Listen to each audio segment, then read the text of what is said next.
Hey, welcome everybody. Welcome back to Train Tuesday. Yeah, Train Tuesday. Hey, let's start off our show. We'll get some guys in here real quick. I want to shout out to some guys that are showing up. I got Zach out there. What's up, Zach? Got Rescue One Rail Fan. You name like that, you might like today. You might like it a lot. I got Gordon Fletcher out there with his love for the MRL.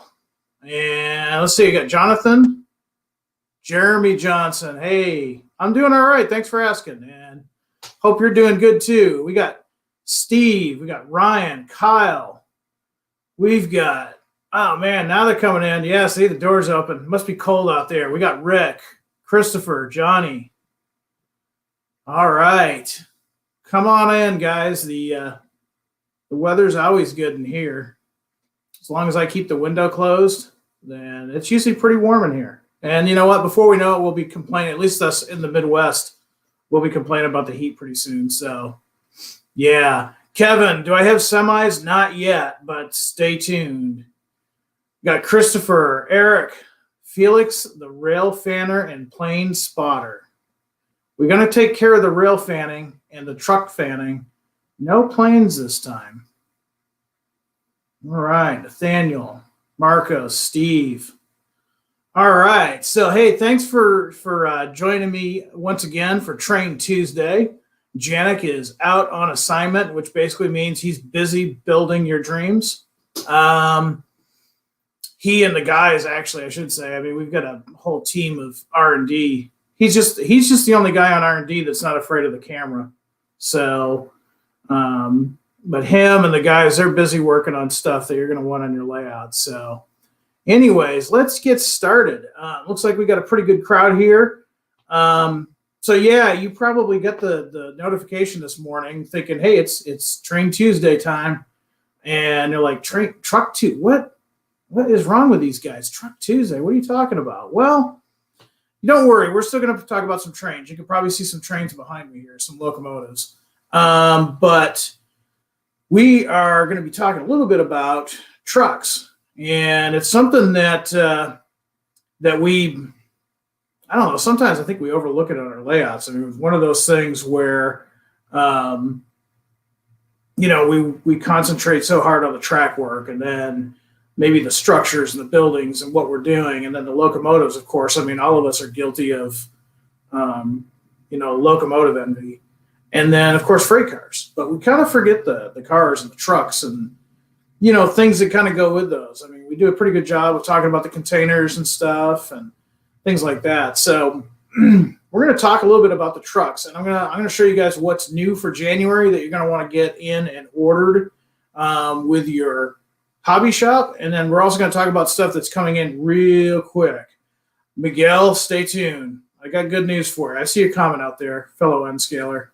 Kevin, you want to get into R&D? We're going to talk about that later. I'm not joking either. If you think you've got what it takes to help us out, make some engineer some cool models, we want to talk to you. So we're going to talk a little bit about that. We're looking for somebody to join our team, and hopefully we can find somebody that's as enthusiastic about the hobby as we are. So yeah, if you're enthusiastic about the hobby and you want to put some input of some new stuff that we should be coming out with, by all means, we'll talk about that a little bit later. But let's get started with the trucks, shall we? So this month in January, we've got a couple of trucks that are going out there. And I'm going to share my screen here with you and show you the first. It is, these are Ford HO scale pumpers. So let me bring this up here real quick. Let's see. There we go. All right. So you guys see that. I'm going to go ahead and make the screen bigger. And there. That way you can see it. Okay. Now, I know these are a little bit smaller than what we normally have for locomotives. So I'll be watching the comments here while I talk. If we need to boost these up a little bit, then definitely let me know in the comments. I'll try to watch out for that. But here's what we've got. So these are these are going to be released. You're going to want to order these this month. You want to run down to your dealer and order these, because these fire trucks, we've got the major towns and cities there. We've got Los Angeles, we got Chicago, we got Washington, D.C., we got Perryville, we got Napa. But the cool thing is if you look carefully at these trucks, they're pretty much, their paint schemes are pretty much a little bit of everything. Like Chicago's got your standard red with the black cab. That's not just always for Chicago. Chicago's not the only one that has that paint scheme. They're known for that for various movies and stuff. But you can purchase these, and with a little bit of work, you can make these whatever town you want. So we tried to pick towns or cities that had a wide range of paint schemes. I mean, look at Los Angeles City. Pretty simple, fire engine red. Perryville, you got kind of a white cab with all of your equipment box in the back in the red. Washington, D.C. is slightly more like a 1980s, early 1990s paint scheme, that type of thing. So you can always kit bash these into your own type of fire department on your layout. That's not a problem. So again, these are based on the Ford C Canopy cab truck. These were extremely common, probably going in from the late 60s into the 70s. And depending on where you lived, I know growing up in my small town in New Hampshire, they probably still have one of these. I could be wrong. I doubt there's anybody out there watching right now that's from my hometown. But, a lot of the small towns, they don't... they hold on to their equipment a lot longer. Even where I'm living here in the middle of Illinois, they're going to have older equipment. So you can be modeling anything from the 1960s up until present day, really. Modern fire equipment is not cheap. And so a lot of these trucks are still on the road. We've worked closely with Ford and the licensing department, and we've come up with these 6. And like I said, there's a pretty good range of eras and paint schemes. Got a couple of bicentennial versions. Got the High Spire, which is their bicentennial truck. So you're looking at a truck that, as it appeared in the 75 or so. The Napa Valley or Napa, again, that's a bicentennial truck. So just like they did with the locomotives in 75 into 76 and sometimes earlier, depending on the railroad, they started painting these up in bicentennial colors. One of the funniest things that I remember as a young guy is they even painted the fire hydrants in bicentennial colors. Everything was red, white, and blue from about 1974 to 1976. So, these will definitely fit that era. And then, of course, you've got your other ones there. They'll fit, Los Angeles City. That's a pretty common paint scheme. It's been around for a number of years. Washington, D.C. is a little bit newer paint scheme, probably 1980s, maybe early 90s. But so those are out in HO scale, and you can get those as you want to order those rather before the end of this month. And yeah, I see the comments out there. Kevin making me hungry once again. Yeah, kit bash baby on Taco Tuesday, man. We do love our tacos. So we like our nachos too. But yeah, I mean, there you go. You've got exactly what you're looking for if you want to do some kit bashing and stuff. Buy a couple of these trucks, and there's all kinds of different things you can do. These are very detailed. They've got an interior cab. They've got all the nice clear windows. They're really nice. I mean, the artwork really doesn't do them any justice. While the artwork is really cool, it's just kind of flat and one-dimensional. When you see them in person, they're just great. And when you see them, especially in HO, you're like, wow, these are really nicely detailed. These look great. A little bit of weathering, and they'll fit anywhere. Of course, there's, you might want to put these on your layout if you've got the fire station, or you might want to, I would hope your layout doesn't have a building on fire, but I don't know, maybe that's what you're modeling.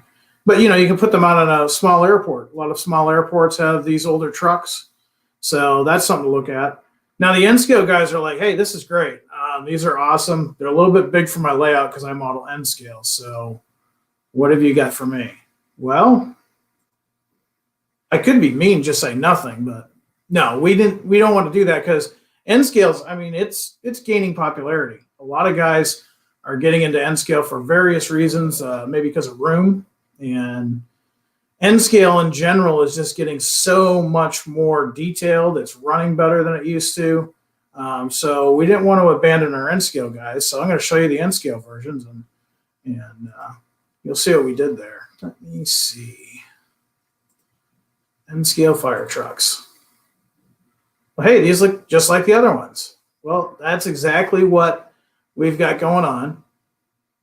They're the same ones that you like in the HO. We've got them in the N-scale.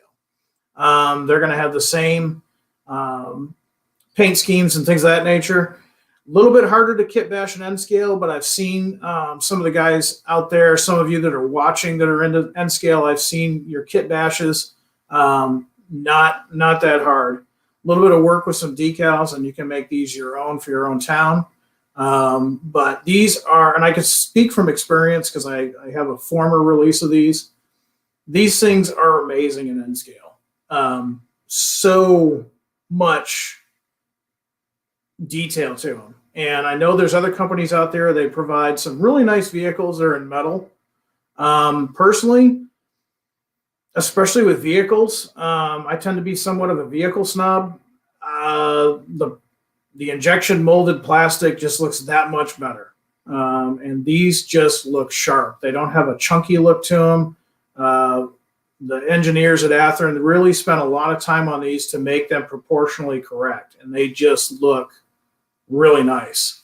So if you've got a really nice detailed N-scale layout and you're looking for some fire equipment, be sure to talk to your dealer on these because anytime that they are released, they don't last long. I've literally been to train shows and seen these on a dealer's pegboard at the show and thought to myself, oh, I'll come back and get those. And when I come back, they're gone because N-scale guys know you only have a small window of time to get something. So definitely check those out. I'm watching the comments too. It looks like you guys can see those okay.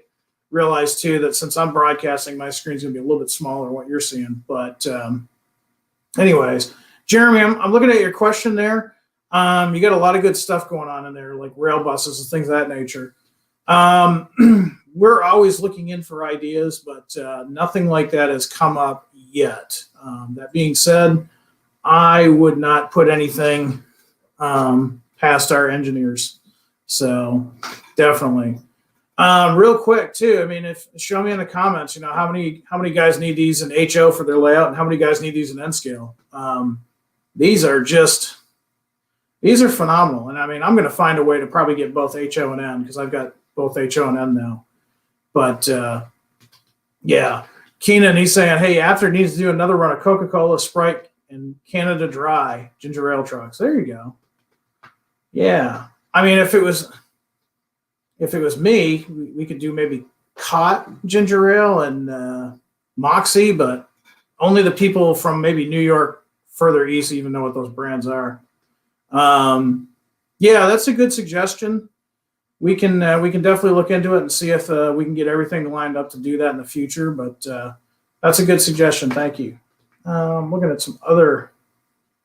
Kyle says HO. He's going to do HO. I kind of knew that, Kyle. Thomas, he's like he wants N-scale. There you go. So we got a 50-50 going on right now. That's pretty good. Yeah, Christian says Moxie is hard to swallow. Yeah, my wife says it tastes like medicine. It's an acquired taste. Let's see. Daniel, he says, yeah, even blank beverage trailers. Yeah, that's a good idea. It's something we can think about, something we can look into and stuff. Jacob's coming back. He's like, nope, HO. I'm going HO with these. Adult beverages, says Bradley. Man, I don't think Athen has done those. I know there's been some other ones out there that have done adult beverages, but I think we've pretty much stayed away from those for various reasons. So, but good comment. Let's see what else we got. I saw something else.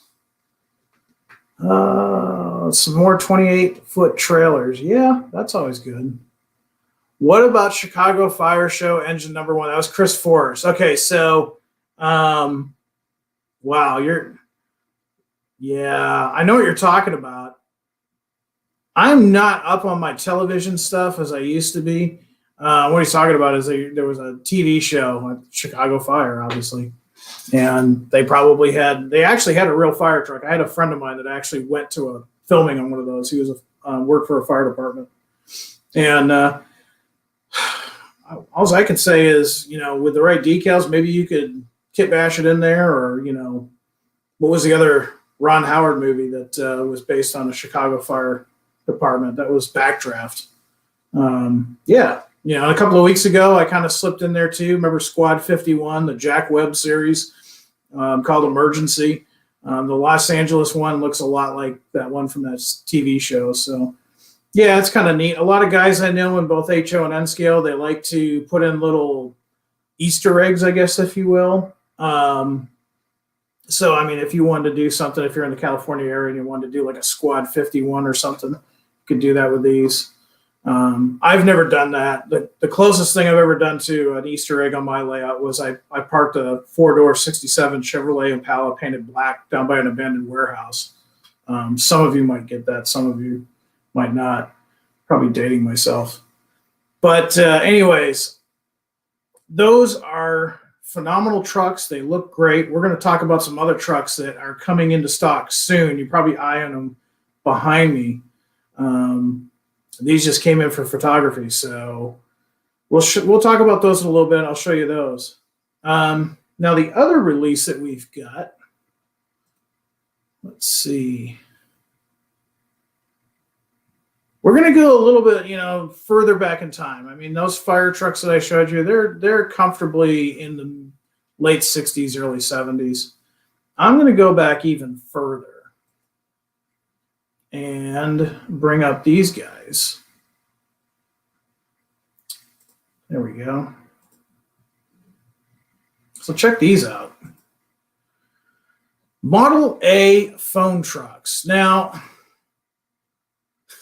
Chris, yeah, you get the super secret reference there. I won't say it because I don't know if there's like a copyright, but yes, Chris, you got the name of the TV show right.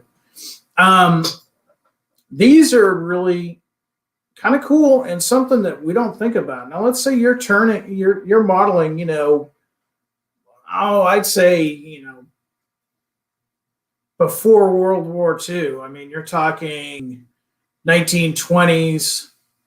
And of course, these could have lasted up until World War II, depending on where they were stationed. Now, these are based on an actual prototype. These were Model A trucks. They started out as pickup trucks, but they made a box for them, not too unlike what you'd see on a standard work truck nowadays. And these were made for the different Bell telephone companies throughout the United States and Canada. Now, if you're under the age of 30, you're probably wondering who's Bell. Well, at one time, Bell Telephone was everything. It was in all of the communications. It's not quite like what they have nowadays, where you've got AT&T and Sprint and all those type of cell carriers. You had a landline phone, and Bell Telephone was basically who maintained all of that. Everything from the buildings to the all the lines, all of that kind of stuff. Each town, each city had their own like substation, and they would have linemen basically that would maintain the lines, maintain the phones. I mean, back in the old days, you didn't just walk down to your big box store and pick up a telephone. You actually bought your telephone through Bell. So if you're older than 30 or 40, you probably remember some of that. If you're really old, you'll remember you had to use your finger and actually use a rotary. Yeah, I definitely remember doing that. That's something that a lot of us don't do anymore. But these would be perfect for that layout that you've got set in the 1920s, probably up to World War II. And remember too, during World War II, there were no vehicles being manufactured. Everything was sent to the war effort. So it's not uncommon to see these trucks all throughout your World War II era, maybe even into your early transition era. Because again, the trucks were expensive, especially since they were specially made for this purpose. And so they weren't going to just trade them in 2 years, which is more common nowadays. So we did these in HO. I think we did these many, many years ago. I don't remember what lines we did, but this time we've got a pretty good selection. And as you can see, they're pretty much, they have a corporate look, but they have different logos depending on where they're at. So we've got Bell Telephone, or if you're an old guy like me, Ma Bell. You got New Jersey Bell. You've got Bell of Pennsylvania. And of course, these logos, again, they're specific for their region, their name. Southwestern Bell, Bell Telephone of Canada, Wisconsin Bell, Pacific Bell, of course, out in California and all that way, New England Telephone. And then at the bottom, we've even got Illinois Bell Telephone. So we've got something for any region of the country, basically. You can use this on any layout from, I'd say, again, 1920s, depending on what you're doing. Probably early transition. Probably wouldn't see these in like Pacific Bell much after World War II, because that area was bigger. I had more of a bigger network, and by then they were probably going into something built in the 1940s, early 1950s. But it's conceivable that, say, New England Bell or rural parts of Illinois Bell would still have those trucks. So it's a cool detail. These are neat little trucks. And of course, they're also great fodder for kit bashing. If you don't want to do a Bell telephone truck with a little bit of work, you can make this truck anything you want, really. Maintenance truck of some type, a garage type truck, a little bit of work. You can put a boom on there and make it some type of a tow truck. But yeah, and I'm reading the comments, and it's making me feel good because I don't feel quite as old. I'm seeing some comments. Somebody's talking about payphones. And you're old when you talk to somebody and they say, "What's a payphone?" That was something that it used to be, and that's a good point too. It used to be at one time, every corner, it seemed like, every gas station, outside every school, all of that kind of stuff, you'd see a payphone, because we didn't have, obviously, cell phones. We didn't have pagers. So you went to the payphone and got your dime out, your nickel, depending on what era, and you placed the call. Well, of course, those phones needed to be maintained, so it wouldn't be inconceivable to see one of these trucks parked next to one of those, and they'd be working on it. So these trucks were designed to work on everything from the home phone all the way to bigger transmission lines and things of that nature. So they're just a good little detail to put into your layout, and something you don't really see a lot of the manufacturers do. This is kind of unique. So I'm going to read some of the comments, because there's some. Can we get some telephones to go with them? I should have brought my telephone. I've actually got an original Ma Bell 1940s era telephone that I used right up until about 1999. Should have brought that. It would be cool if a cable reel trailer could be made to go behind those trucks. Eric, that's a great comment. And really, you could probably, if you bought two of these, you could probably put together and scratch build something like that. It wasn't too uncommon with these type of vehicles or the old military Jeeps to actually cut the body of the vehicle in half and take out the seats and actually turn it into a trailer. I'm sure you've seen that with pickup trucks too. And sometimes they would do that. You can see how that box is on that model. A little bit of work and a little bit of styrene work, you could probably do that. You could make it either a trailer that's a maintenance trailer, or, like you said, a spool trailer. But yeah, that would be a cool idea. Something to think about. Let's see, what else we got? Pacific Bell is now part of AT&T. Yeah, that's true, Steve. I'm trying to remember, and maybe somebody in the comments will remember. I'm trying to remember when the Bell breakup was. I think it was in the 80s.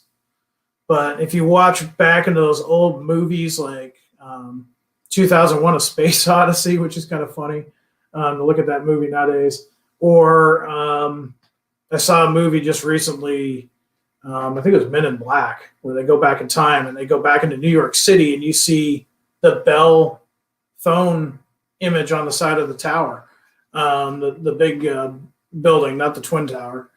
And, it was everywhere for years till it was basically considered a monopoly. And that breakup was, I want to say, probably sometime in the 80s, maybe late 80s. I don't know. Kyle's coming back with 82. Wow, I didn't think it was that early.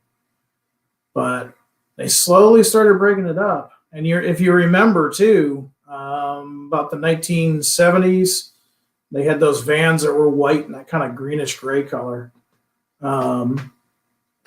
Let's see. I saw somebody was asking for cars from the 1980s. Trying to think. Right now, I don't have anything like that. And the thing about cars from the 80s, especially in modeling, not especially model railroading, we're starting to see some produced, but it's going to take a little bit, I think, before that. Dave says, I remember when push button phones were high tech. Yeah, I remember there used to be a billboard out in, I think, Maine growing up, and it was a picture of at the time, new push button telephone, and the catchphrase or whatever on the billboard said pushy, pushy, pushy. It was, and then, back in late 70s, early 80s, that was high tech. Now we have more computer power in our little phone in our pocket than we did a few years ago. It's just crazy. Todd, keep the faith though in the 80s vehicles. We're always working on stuff. It's just a matter of getting through time. There's so much time that research takes. I'll read some more comments and then we'll go on to our next things because I've got some more exciting stuff to talk to you about today. Let's see. Brian Wilkinson, he's like, I wish they would produce more 70s to 90s vehicles. The fire trucks, probably a little bit early for what you're looking for, although you could technically justify those fire trucks for 70s. 90s, depending on what town or era you're modeling, it would be, you could do it.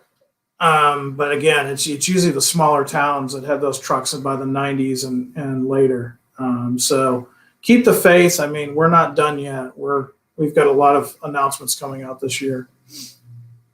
Let's see. So Dave Connor, he's like, Athen needs to make 80s Plymouth Reliant, Dodge Aries, and maybe a Dodge Omni. Okay, before I say anything, don't laugh, because one of my biggest pet peeves with model railroading had always been, you could get Mustangs, you could get Camaros, you could get Ferraris. You couldn't get the everyday average vehicle. So Dave makes a good point, and that's a good comment. We're definitely take notice of that, because not everybody goes to the grocery store in a Countach or a Corvette. So good point. All right, so I'm going to remove this. And, while I get your attention and we're talking about different eras, it looks like, from what I'm seeing, a lot of you guys are looking for stuff from probably about the 70s to the 90s. So, let us know. And don't forget about that email that we've got at the Athen webpage. Now, a couple of things about that. The product suggestion. So that's basically an email where you can come in and say, hey, I want such and such. I want a high hood SD9 in, let's say, early Burlington Northern or something of that nature. Okay, so you put that into your email, and that gets forwarded to us. Now, we're not going to probably respond to you because we're using that email as a gauge. We want to see what you guys want.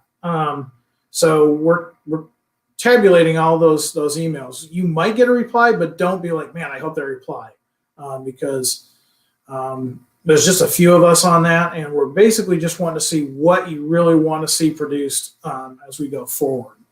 So Ford Pintos. Well, the fire trucks will come in handy. Let's see. Mid-'80s cars and trucks. Okay. Michael Long and Todd both are asking for mid-'80s and '90s. Kevin's saying 60s and 70s. Honestly, 60s is doing pretty good. Chevettes and Gremlins. See more of your just everyday drivers. All right, cool. All right, so let's go on to the next bit of business. So before I move on to those fire trucks, those Model A telephone trucks, get to your dealer, get to your online retailer or your brick and mortar dealer and say, hey, I want to order, how many of these? You've got till the 29th of this month, which I know right now sounds like, oh, that's a long ways away. Yeah, not really. It goes fast. Let's see. There's one more comment I got to read out because it was so good. Chris Forrest. He says, GMC Possum Van from the Red Green Show. And see, the guy's got a Canadian. Well, you got a Canadian Pacific locomotive in there, so I know exactly what Red Green is. But I could have swore it was a Dodge. I know exactly what you're talking about. I thought it was a Dodge. Maybe they had two. I know the A team had a GM. All right, so here's our next thing. You've probably seen on social media recently that we've tried to be taking care of you guys as far as parts. We know, we live in an imperfect world. I mean, there's no way around it. Stuff gets damaged in shipping. Sometimes your young son, daughter, granddaughter picks up your GP7 at the wrong angle and yanks something off. Or, I mean, I never drop anything. I don't know about you guys, but if you guys do drop something, you break something, you're going to need some parts. Or maybe you're just a scratch builder and you're looking to do some detail work or things of that nature.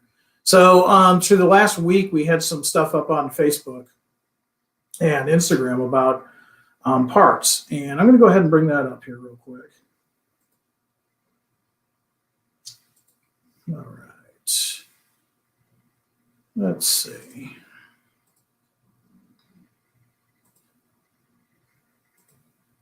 All right, and I'm gonna zip out of here so you guys can see it. So there's a couple of things that we wanna let you guys know. First and foremost, we do hear you. We do hear your emails. Let me tell you that our customer service staff is notch 8, running out as fast as they can, trying to get back to you guys. There is a little bit of a delay just because they are so busy. There's a couple of things that I want to go over to kind of help everybody out and take the frustration out of it. So you probably saw this graphic over the last week. Use the schematic that was enclosed with your model to ensure the correct part number is selected. Please provide the following. If it's a warranty situation, if you just got this and something is amiss, put the date of purchase for the model that's under warranty. If it's not a warranty situation, then you obviously don't need that. Look at your instruction manual that came with the locomotive. There's like a parts diagram and an exploded view. There will be numbers and a description on most of those items. Now, one of the things that I did want to let you guys know, if it's a limited run locomotive and it's there's a possibility that we might not be able to get that part that you're looking for.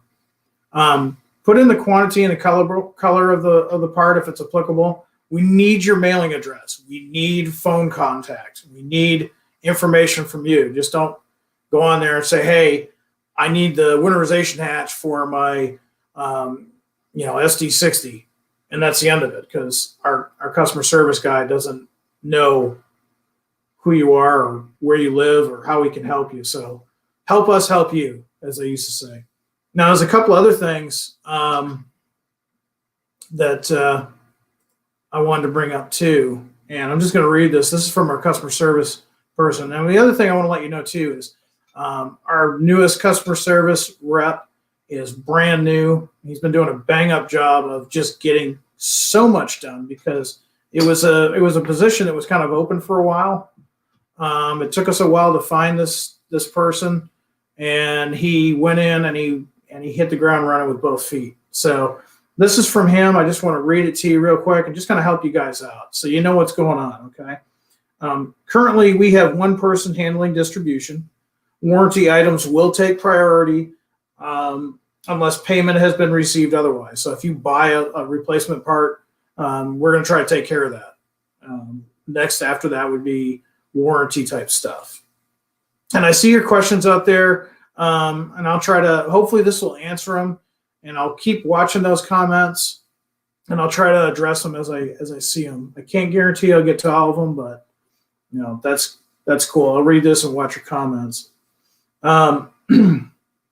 So I'm in Illinois, but all of this is being done in California. If you've been watching the news, if you've been watching about everything that's going on, COVID-19 is not a joke. It's a real thing, and it's worse in some areas than others. Now, fortunately, where I'm at in central Illinois, it's not too bad.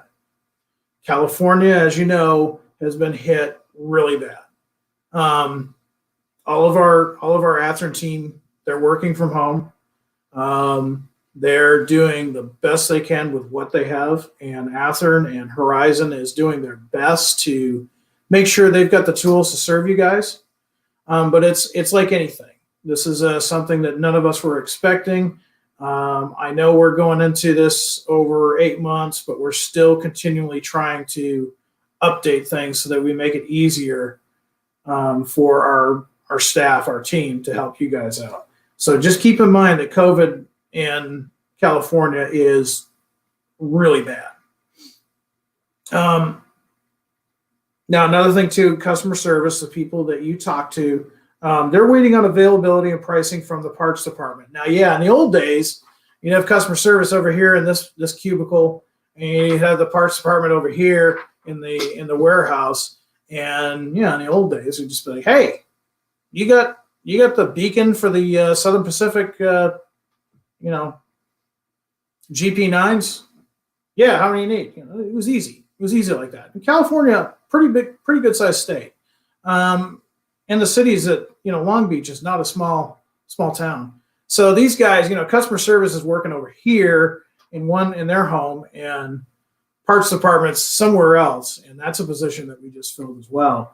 And so our parts department, by the time they take care of everything that's gone on from the day before to check to make sure that they've got everything and then get back to customer service, it's not as fast as it used to be. Now, trust me, the guy that we've got working for us, he's fixing that, but it's going to give him some time. So I just ask you for a little bit of patience. So those are the couple of things that we need to do. As far as repairs and stuff, that we don't have an ETA on that. We're just asking for patience. At this point, though, parts department is trying frantically to catch up with the many requests that we've had. Current wait time is about 4 to 8 weeks. Now that can change. It's going to get better. But again, I just want to let you guys know, just try to be patient. We see the frustration out there, and I know what it's like. It's frustrating. You've got, your favorite hobby in the world, and if you're OCD like me, that one lift ring that's missing is going to bother you. Of course it's going to bother you. You just spent your hard-earned money on something, and we want to make it right. Trust me. So we do see your emails. We are working frantically to take care of you all. We're just asking for a little bit of patience because we're kind of in a new world here. For somebody like me that's in the marketing, my job is pretty easy. I can work from home. I've got a computer here. I've got my cell phone. Of course, I've got this computer for doing the live streams. But when you're starting to interact with a lot of people that are trying to get things for their locomotives and working with different departments that are now in different parts of the city or in their different homes, it really does make things a little bit more difficult. So just give our guys a little bit of patience. They do appreciate you, and they will get back to you. Another thing that we wanted to say too is it is really important that sometimes if you look at the schematics, they will say parts are subject to availability. Remember, especially in our Genesis stuff, it is a limited run. So we might not always have that. We try our best to make sure that we can cover parts for all those locomotives that we release. But just like with anything, those parts are going to run out at some point. It's just the way it is. As parts get depleted, they're gone. Just like you can't get a part for a 87 Oldsmobile Delta 88 anymore, or maybe you can. It's not going to be the original part. Same goes with our locomotives. Once they're gone, unfortunately. Let's see. I just want to check and make sure if there's anything else that I wanted to share with you guys, because I want to stress to you how much our customer service staff and our parts staff do value your business. So don't think that when your email goes out there, it's just going into the never regions, never to be seen. They are being done, and our customer service head had quite a monumental task of getting all of the backlog from nobody doing the position for a while to taking it. So, we're going to get there. We're all going to get through this. And, at the end of the day, I mean, it's as long as you got your health and you're happy and your bills are paid, you're halfway there. So just to kind of keep it in perspective. And I personally want to thank everybody out there in Long Beach for the customer service and the parts department, because they do a very incredible job, and I very appreciate their hard work. All right. That's something else we were going to talk about. Is I want to know, I mean, obviously you guys like trains because you're here. Do you dread going to work on Mondays? I know I don't. My wife actually hates it because it's like, I'm going to see what's new at Athen and talk about it and show it off. The only thing I don't like about my job right now is I don't get to see you guys in real life because we don't have shows, but that's not Athen's fault. That's just the circumstances we're in. But I mean, seriously, think about it for a second. Would you like to work for Athen? Now, there's a couple of things that,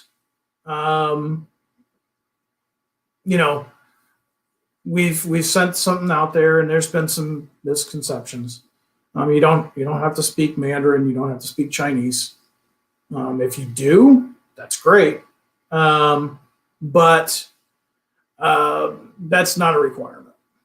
Do you have to move to Long Beach or Central Illinois? No. And this job, because of the way our world is now, and because of the technology we have, you can work from wherever you're at. So if you're in Springfield, Massachusetts, you can work from there. If you're from, Galesburg, Illinois, you can work from there. We do ask that you work in the United States. You got to be in the United States, and but it's a job that requires a lot of management. So if you've got management as a background, that is a good thing. Obviously, we need somebody that is informed about, model railroading in general, as far as, the different aspects of model railroading. And of course, you got to know something about the full scale prototype. You got to know about different eras. You got to know everything from, 1940s all the way to the brand new stuff too. You don't have to be an expert at every single one of those things, but, Kevin, let's see, Kevin. I'm in Indiana. Well, that's perfect, because the cool thing about that, depending on where you are in Indiana, you can still work for us remotely, but when things go back to normal, you can still, hang out with us at shows. You can work with us at shows. You can come out to our headquarters here in Central Illinois. So Canada, Keenan, we're not going to do Canada, unfortunately. Yeah, we need a Canadian division. Yeah, that'd be cool. Right now, we don't have anything set up for that, but definitely want to extend that to anybody here in the continental U.S. Let me see. I'm going to do something here to help you guys out, because I put together something a while ago. I'm going to play this here for you. Just pay attention. It's like a 30-second little clip. It'll tell you a little bit about the job. We'll go ahead.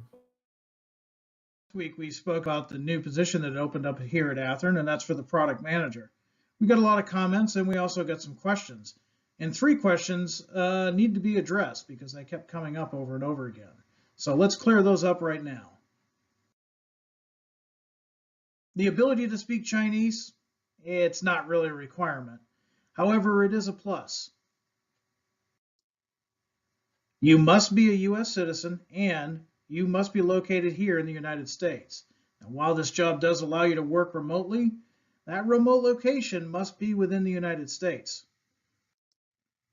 You must have strong product management experience as well as modeling experience, because really, both go hand in hand with this job. If this still sounds interesting to you, and you like to see concept go to reality, please go to horizonhobbyllc.com, select the Careers tab, and you're on your way. We hope to hear from you soon.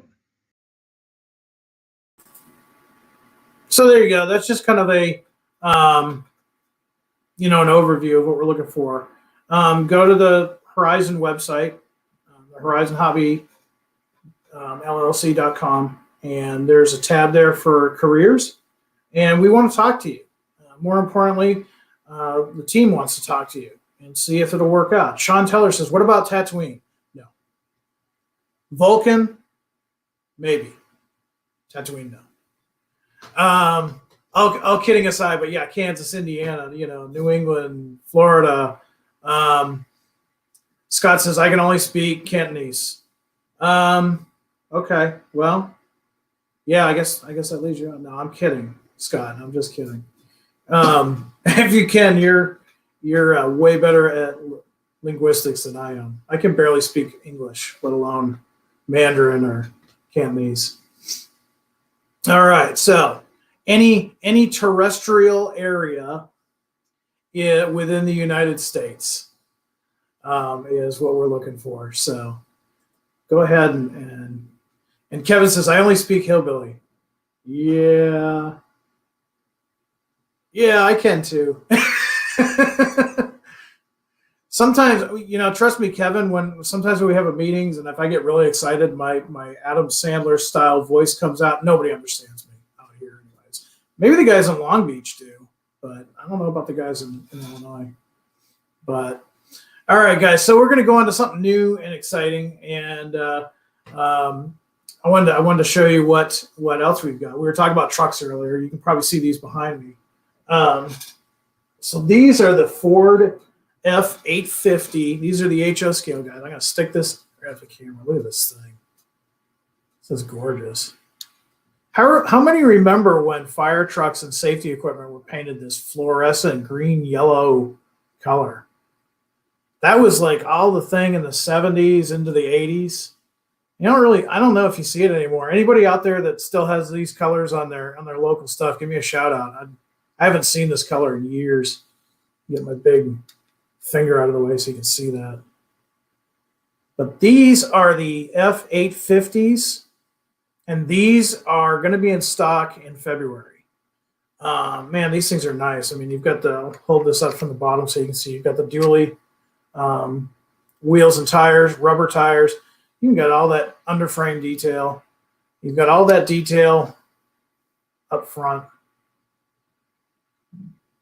Really cool truck. You got your A-frame mirrors on there. I'm trying to hold that up so you can see what department it is. It's not really coming out. Yeah. So if you're modeling, 1970s, I'm going to see. Oh, okay. This one is this one's Detroit. This one's for Detroit.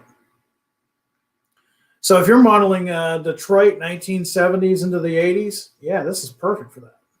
Really cool truck. And there's an interior in there. My camera does not quite do it justice. I can't really hold it just right. But yeah, there's an interior in there. Yeah, you can't see it because of the glare. But it's a super nice truck, really nicely detailed. And, we've got them in a couple of different paint schemes. We've got that high vis yellow.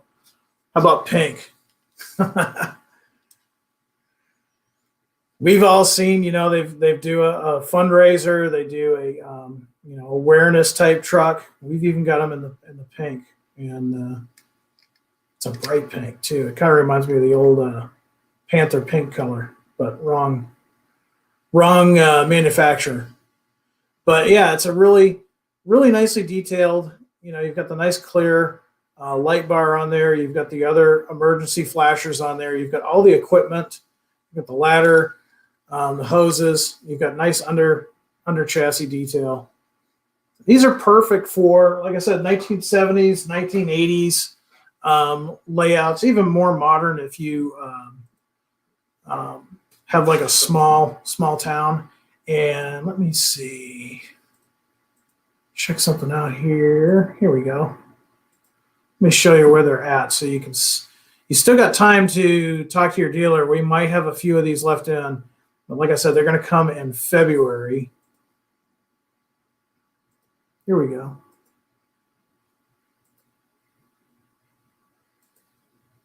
So let me make this bigger so you can see it. This is on our Athen website. And you can see these. Here's the pink one that I just showed you. They're coming in an assortment of colors and assortment of towns. You got San Francisco, Detroit, Boston. You got to keep those folks at Fenway safe. You got Orchardville, Illinois. And ironically, I live in Illinois, and I don't know where that is.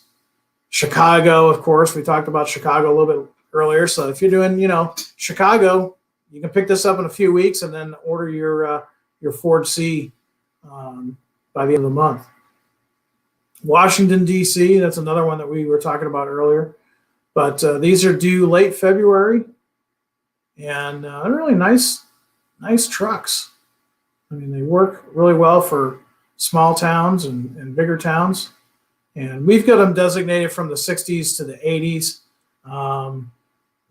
Honestly, I remember seeing these even into the 90s in some of the small towns in New England. So just do your research. And there's plenty out there, too, for you to, mix and match, do your own kit batches and stuff. Anthony, do they light up? They can. Those light bars are clear. And with the LEDs that they have nowadays that are so small, it would not take much to make them light. But from the factory, no, they don't light up from the factory. All right, get that out of here.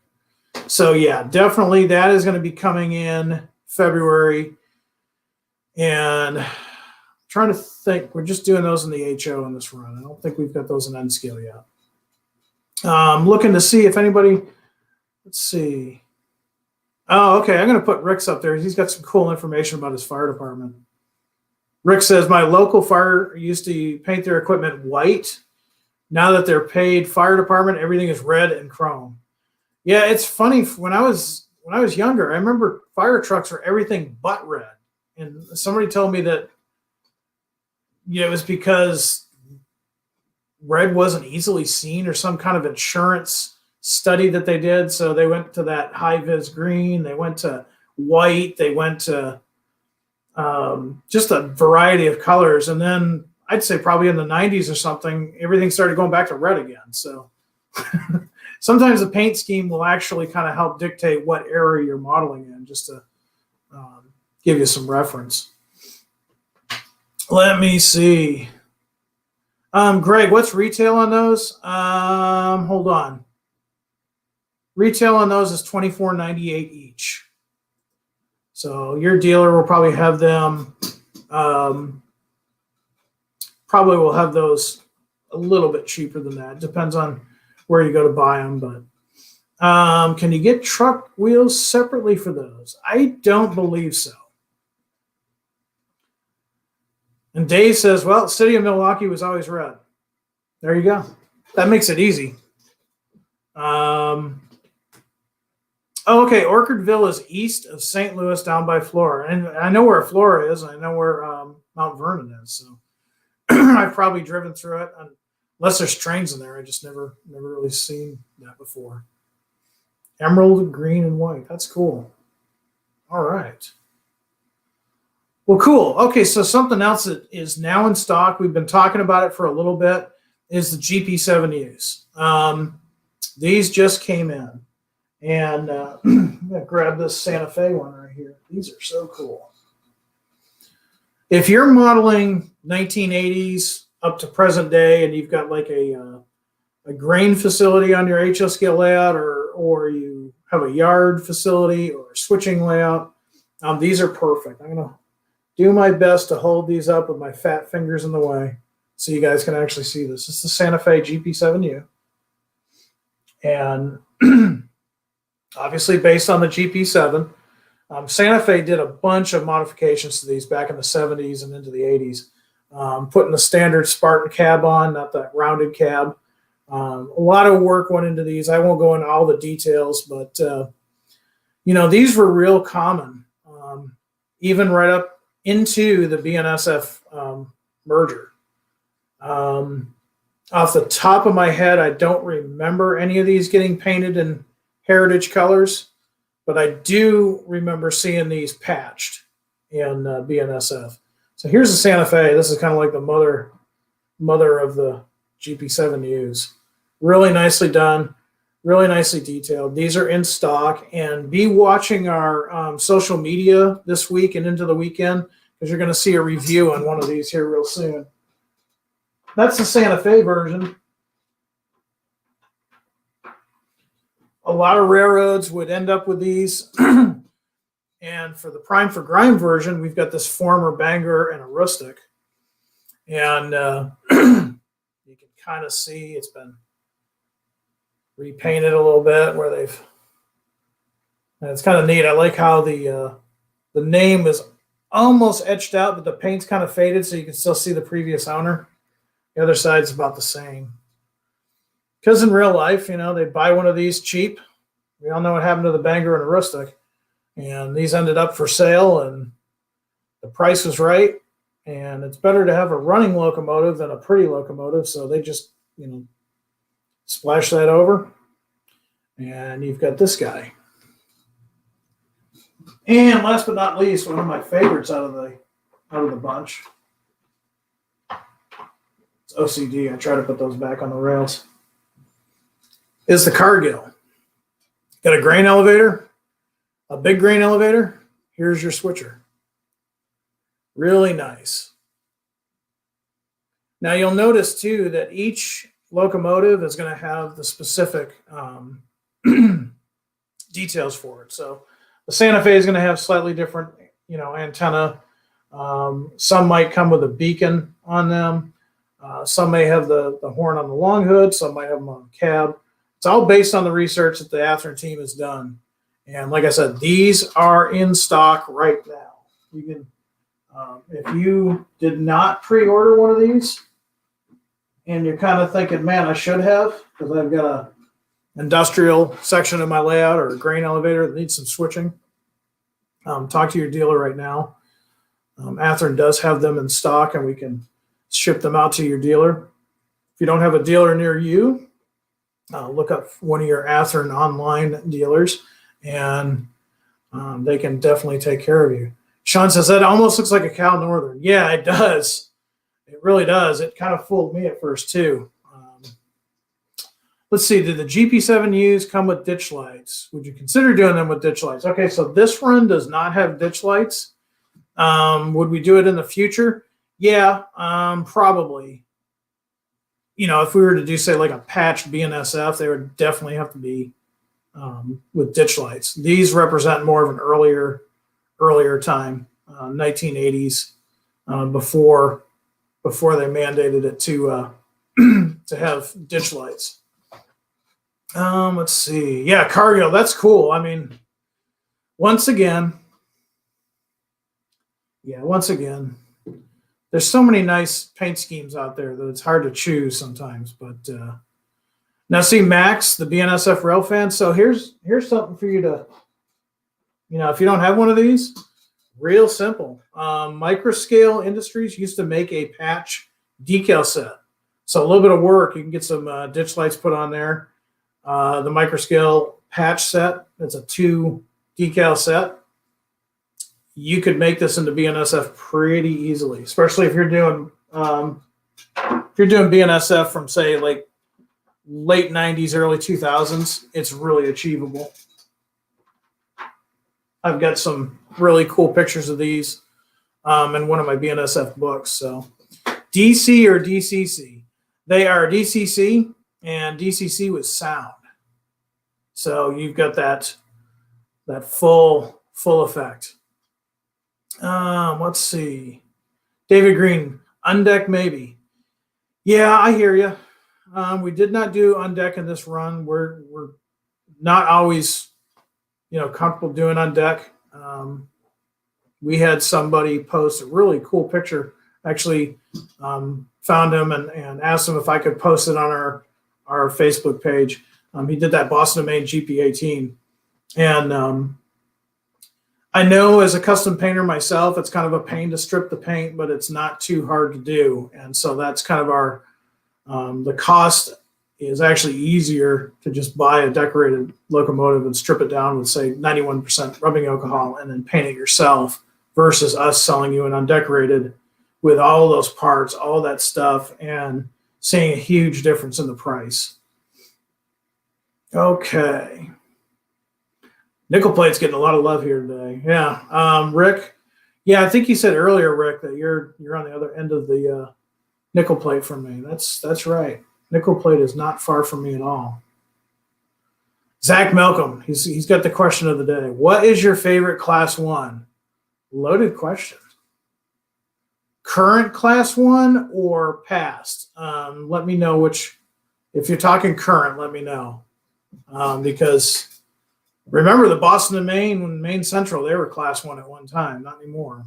In fact, now they're CSX, but I'm trying to see some other good questions out there.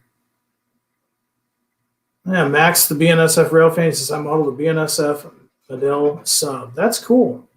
It's cool. I'm hoping to get some stuff going later in the year so I can start seeing, and the team at Athen gets to see your stuff. We want to share your layouts. We want to share your work out there on social media because, when we did that holiday photo contest, there was some great stuff. I was jealous because, man, you guys did put out some great stuff, and we know there's more out there. So we're working on ways for you guys to share that with us.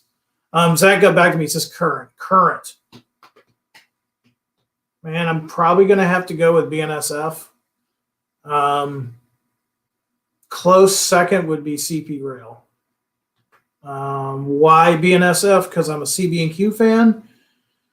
When I first moved to Illinois, BNSF was brand spanking new. It was one of the most fun railroads to rail fan out here, and they had such cool stuff. And they had a cool paint scheme. I'm not as up on the paint schemes as I was, but BNSF, that's the one I rail fan the most anyways.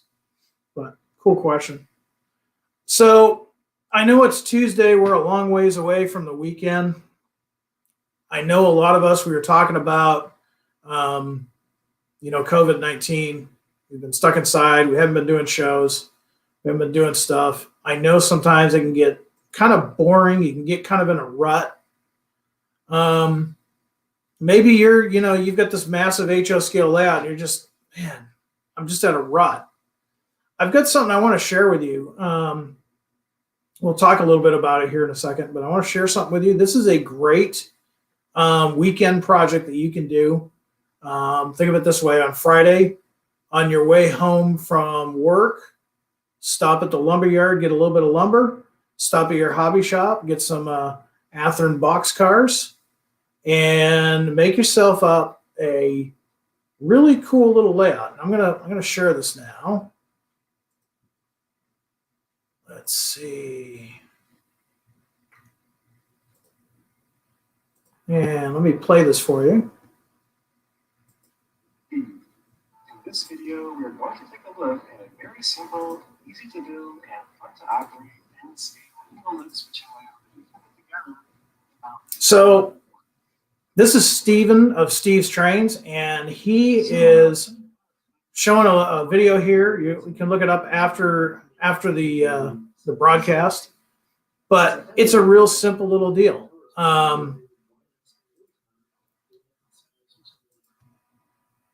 Basically, what he's doing here is making a super simple, almost like switching game. And the reason why I really like this is because I know we're all stuck inside right now. It's kind of boring, But we're not going to be stuck inside forever. And if we want to get more guys into the hobby, this is a great thing to take to a show. It doesn't matter if you're into HO scale or N scale. Just build one of these. It doesn't cost a lot of money. You don't even need to use DCC. Just use your old DC power pack and a DC N scale locomotive. And Steve basically goes through the process step by step on how to build this really cool little switching layout, all the way down to how to run it. And it's a great little thing. Now we're going to post this on our social media too at the end of the week, so that you can take a look at it. But look up Steve's Trains. He's got a great YouTube channel, and he's talking here about this really small switching layout that you can build in probably just the weekend. So a lot of fun, and if you want to get people into the hobby, I think this is a great thing to do. This only takes up 6 inches by 48 inches. You can put it on a table. You can take it to a show. And how many times have kids been at shows and they've heard the "don't touch"? And, we don't want them to, harm something, but at the same time, we want them to learn. We want them to experience it. This is a great way. You can get these Athen freight cars. He talks about it in the video. And you can set this up on a little folding table. And when a younger aspiring modeler shows up, you can say, "Hey, you want to try this?" And I can tell you from experience with some of the local NMRA groups out here in Illinois, these have been very successful. And it's a lot of fun. And it might get you out of a modeling rut too. It's a little bit something different. Maybe you do only HO. Maybe you thought, no, this could be kind of cool. It doesn't cost a lot of money. It doesn't take a lot of time. And, you can build on that. So something really fun. Check out Steve's Trains, his channel. And like I said, we're going to share that again on our Facebook post probably on Friday, kind of remind you, because if you're like me, you get a lot on your mind. But, Friday after work, or if you're not near a hobby shop, go ahead and order online, have it by the weekend. So, all right. So next, we're at that point of the show, we're going to do some rail fanning now. And we'll do some question and answer time. Today, we're going to Laramie, Wyoming. And it looks like we got good timing. There we go. All right. So let's see what we got for questions today. I hope you guys like it. It's not quite technically not a time saver. It's an Inglenook. I know what you're talking about, Lucas. The time saver is an old Armstrong plant, if I remember right, and has a lot of switchbacks and things. This is a really super simple Inglenook, is what they call it. And the funny thing is, if you do enough research, there are real life Inglenooks out there, and a lot of fun. A lot of your larger industries are basically an Inglenook. In fact, we've got one in Decatur, not far from here, for a, I think it's some type of fuel oil. I'm not sure if it's propane. I don't remember, but they get tank cars and they've got 3 tracks, and it's basically an Inglenook. Chris Forrest, any news on the SD70 ACU shirts? Nothing yet, but we are working on it. We've got like I said before, we've got all the hard work done.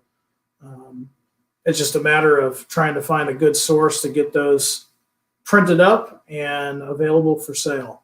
And when they are available, you'll be able to order those through your dealer or through Athen or even through horizonhobby.com. Looks like we're zoomed in on something. I apologize. My screen is going to be slightly smaller than yours. I can see the signal. All right, let me see what else. Sean says, Laramie, that place can get downright cold. I've been stuck there when I-80 was closed. That does not sound fun at all. It does not sound fun at all. I'm not really into the cold. And Kevin, yes, that's what we're talking about. They're Athen shirts. That's going to be one of a few different shirts that we're hoping to offer throughout this year. Because don't forget, it's our 75th anniversary. 75 years of making model railroad locomotives and freight cars and equipment. Let's see. Trying to see what kind of questions we got here. Looks like some of you guys have been out there for some rail fanning too. Let's see, Eric. The DCC with sound caboose, can you show it next week or make a separate video on your Facebook page showing it working with sound? Show it before the 28th because, yeah, you want to know if you can. Let me see what I can do about that. See if I can work with Janik and see if we can get something together. I can't promise you it will be the actual Santa Fe caboose, but we might have a way to work with that and give you an idea of what you're getting. Hugo's got a good question. When is the new run of SD75s arriving? We are very close. I'm thinking within a week or two, maybe the end of this week, early next week, but we are close. We got flagged that they are stateside. They're just getting to our distribution center. Here's a good question. Hello. Any plans to make a MP15 AC at some point in the National Railways of Mexico in 2 shades of blue? And then he says, greetings. Greetings. Yeah, I know what scheme you're talking about. It's a cool scheme. Haven't had a lot of requests for that, but if that's something that you'd like to see, go to athern.com, go to contact us, and put that in the Athern product suggestions email. And because if you like it, chances are there's other people that like it. And if we get enough people that like it, then we'd be more than happy to make you guys all happy. Let's see. Oh, that's a good question. Glenn, any thoughts on doing a prime for grime CP rail freight GP9? Specifically, what are you looking at? Are you looking at the multi-mark? What era CP rail? That's possible. Prime for grime does really well, and it makes for a great starting point for making a well-worked locomotive. But again, something good for the product suggestion email. Definitely not out of the realm of possibilities, though. Let's see. Joe, are you going to do more Southern high-nose locomotives? Probably. When, I don't know. We tend to do stuff when we get a lot of requests for it, and haven't honestly been getting as many requests on the Southern stuff as I thought we would, but again, not out of the realm of possibility. Oh, here we go. So be on SD60M standard cab in the future, not the tri-window or what we call the Triclops window cab. Stay tuned. Stay tuned. They are going to be here soon. Probably late winter, early spring. So keep an eye out. We'll talk about it here on the show, so stay tuned on the show. And if you're not signed up for our Facebook or Instagram, sign up today. That way you'll know, because we'll start advertising them on there. And then the other thing is sign up for our Athern newsletter. It's been kind of dormant for a little bit. We were working on some stuff in the background, but it is back. So if you sign up for the Athern email, you'll get heads up of everything that's going on, what we're coming out with, and what we're doing. And that way too, if it gets to that time of year where it's your birthday or a holiday and you need to remind your significant other that what you want for that holiday, you can print it out, put it on the refrigerator. It doesn't work for me, but it might work for you. Let's see. Anthony, Anthony's asking, can you guys do a Winchester and Western GP7? So what I would ask you to do, Anthony, is forward that through the suggestion email. And if you have insight on that railroad, that's a railroad I'm not familiar with. The guys on Athen team might, but we're always looking for input. If you've got some knowledge on that railroad and you've got some pictures or prototype drawings or anything that you want to share, by all means, get in touch with us and put that in there. And we could probably, there's a possibility we might be able to make your locomotives. Let's see. So Red, Red, I see your question about the customer service. What happened? You might have, it looks like you might have come later to the show. We talked earlier in the show about what's going on. There's a couple of things going on. And I don't mean to say this in a way that it's an excuse. It really is a problem.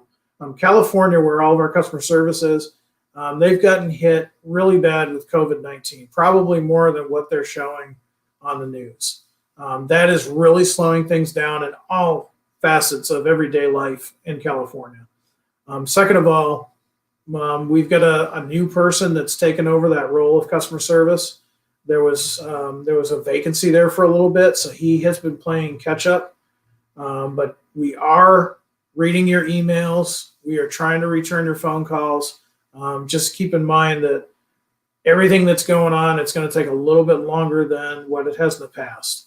And if you want more details on that, when this video goes up on YouTube, it gets archived on YouTube. Just look this video up again. You'll see I go into detail on it. But that's the easy answers right up at the top for you. We're definitely not ignoring you. It's just we're trying to keep up. And you're welcome, by the way. I try to get as many questions as I can. Don't think that I'm ignoring you. Sometimes I literally just miss your questions. And that goes for the ones that email us too. We get a lot of emails on a daily basis. Kevin, that's kind of a cool suggestion. Norfolk and Western maintenance away crane and the hamburger scheme. Yeah, that's kind of cool. Yeah, put that in the suggestion email. I think if you saw the one that we did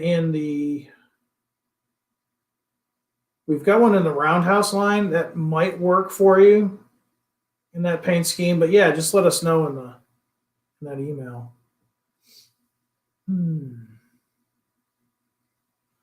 There's a good idea, Chris. He wants to know if there's going to be an Athen 75th passenger car. We're always working on stuff, so you never know. Remember, we did the SD40-2 that we announced back in September, October. We've got the caboose coming out. In fact, the caboose will be here March or April. So yeah, definitely.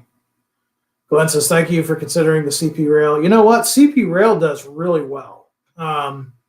We had a lot of orders for the CP Rail SD70 ACUs. Let's be honest, CP Rail paint scheme, the current paint scheme is really nice. It shows up really nice. CP Rail we've worked with closely in the past, so we love doing CP Rail stuff. So definitely, and it does really well for us. And if that's what you guys want, that's what we're going to build. Otherwise, Janek's going to get in here and everything's going to be Southern Pacific.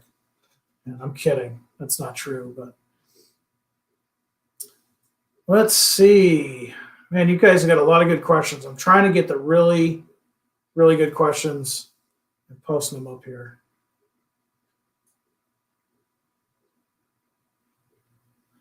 Now, here's a good one from John. He's got a pretty good set of questions here. He's very excited about all the incoming Norfolk Southern locomotives. Thank you. I'm hoping you have an SD70 ACC on the list. Also very interested in coming Conrail locomotives with the red marker lights at work. John, look up our SD80 Max. They're going to be here within days. We've got the as-delivered Conrail quality SD80 Max, and they do have the red marker lights that work. That was a Conrail thing. I remember when Conrail was still around, and that was kind of like their thing. They would have those red marker lights, and it showed up pretty good. When they went on to CSX and Norfolk Southern, depending on the railroad, I think Norfolk Southern just painted over those, and CSX actually removed them and plated over them. But the Conrail SD80 Max that we're going to have in stock here in the next in the next week or so, they do come with those red marker lights. So if you don't know about those, go to our website, athen.com, check that out, and talk to your dealer. You might still be able to get one of those if you haven't pre-ordered already. Let's see. Tom. I'm going to take Tom because he's an N-scale guy. He says, hey, do a 3751 N-scale 484. A lot of us have been waiting for this Santa Fe engine. That is a very popular Santa Fe locomotive. And again, I know it sounds repetitive, but put that in our suggestion email. Because what ends up happening is we sit down and we want to make sure that the next locomotive that we produce, the next road that we paint up, the next variant of something that we produce is something that you guys want and that you guys buy. If Janik and I are left to our own devices, we're going to go into a room filled with the Athen guys, and it's going to be a free-for-all for whatever catches our fancy. Unfortunately, Janik and I have a lot more interest than just Southern Pacific and Boston and Maine. But yeah, I mean, we want to make sure we're making the next offerings for you. This is all about you guys. So definitely go to that email and let us know, because that's a good suggestion. Zach, how about a 75th anniversary FP45? Yeah, I don't think so. We've got the SD40-2 that's coming out. I don't think we're going to be able to do that request.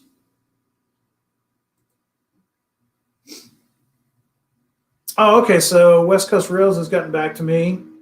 And I'm going to put his comment up there because I want to see what you guys think. James, if you did do a CP GP9 in the small multi-mark with the 8-inch stripes, early 90s era, they would fly off the shelf. I have people asking about these all the time. To me, that sounds like a great suggestion. I want to hear what you guys think, all you guys out there watching the show. What do you think? You want to see more CP rail? This is the smaller multi-mark, not the big one that they had on the ends of the long hoods for years. This is the slightly smaller multi-mark, and would have been the 90s. So you want to see more 90s stuff, specifically CP rail, let us know. To me, it sounds like a great idea, and it sounds like an idea that you need to get to our Athen team. Let's see. Mr. DNH, MP513.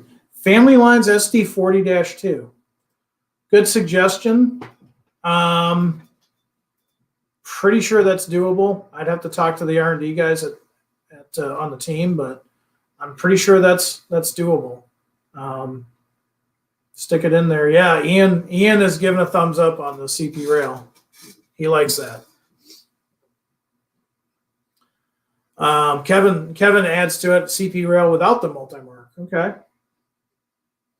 And the nice thing is, if you notice when we do releases, if we do, let's say GP9s, and we do them in, let's say Union Pacific, you'll notice that we'll do them in slightly different eras. One will have the script writing, one will have, on the more modern locomotives, sometimes they'll have the yellow stripe, sometimes they'll have the red stripe, just depends on the era. But we try to put that variety in there even within the releases. So, even if we do a modern locomotive, we try to give a little bit of variety in there. Dana, I'm going to put you up there.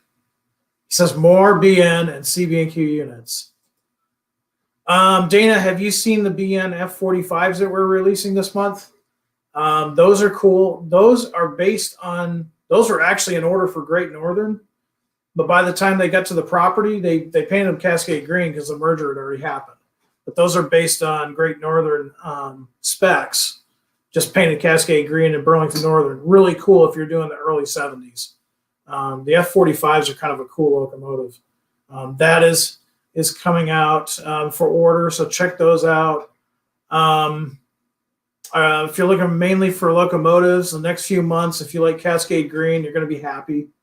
If you're looking for freight cars, we've got some pretty good variety on both BN and CB&Q coming up. So good question, good request. I think you're going to be happy here pretty soon. I'm getting a lot of love, guys, for the CP Rail paint scheme.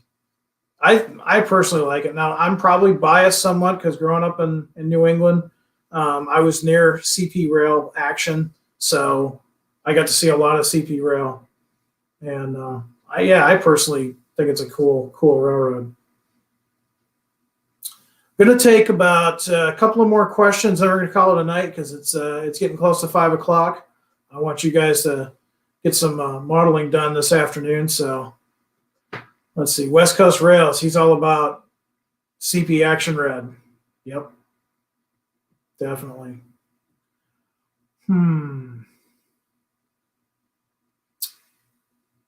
Lots of love here for CP Rail. So, okay. So you guys, all you guys that want CP Rail, especially in like 1990s, if you all go to that email, that means that when we're sitting there thinking, man, what are we going to do for the next GP9 or whatever?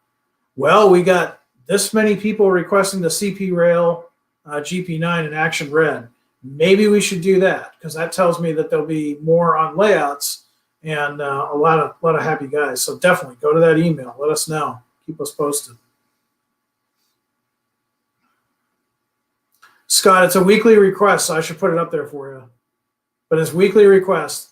MKT ICC cabooses in the 100 to 124 and 135 to 142 series. There you go. Your weekly request.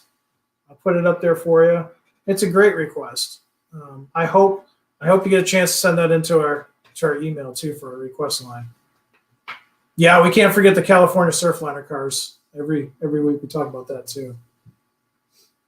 Let's see.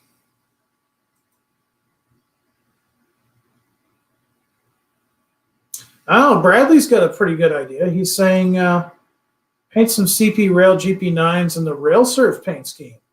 So, that's definitely a possibility. If we do that, we can always do that too in the same release. So that's a good idea. That's the kind of stuff that we want to hear. So West Coast Rails, he's like, yeah, he's calling it. He's got to get back to work on his model desk. Thanks for coming. Yeah, I think with that we're gonna call it an evening, and I don't see anything on these tracks. I see a lot of rail. There's something back there, but because of my angle, I can't tell what they are. Another vote for Rail Serve. Yeah, that's great stuff. Anytime we can do something in the same run that's the same but different, if you know what I mean, then we'll definitely look at it. All right. And it looks like the sun is just about ready to go down over there too. So, all right. Well, guys, thanks for coming on board with me today and checking out all the new stuff that we're talking about for the month of January. By all means, get to your dealer before the end of the month. You've got till the 29th. We have got a lot of exciting stuff. We're going to talk about some freight cars next week. And N-Scale guys, keep the faith. I've got a special show coming up for you guys. It's just going to be N-Scale stuff. That's for the January information. And then we'll talk about some new stuff that's in stock for the HO. Maybe we'll have an ST80 Mac here. I don't know. We'll see what happens. But I want to thank you all for coming on board today, talking about the trucks. Check out the GP7Us. And keep your eyes on our social media because we're going to have a review of that Santa Fe GP7U coming up real soon. And go ahead and get one in. I mean, everybody needs a locomotive like that for some part of their layout. So definitely. And Keenan, I see that. Keep your stick on the ice, Keenan. So to everybody else out there, I want you to stay happy, stay healthy, get some modeling done. And please, this weekend, when this weekend comes up, I want you to stay home, stay in your at your workbench, build some awesome models, work some awesome magic on your layouts. Stay safe, everybody. Hi, Greens.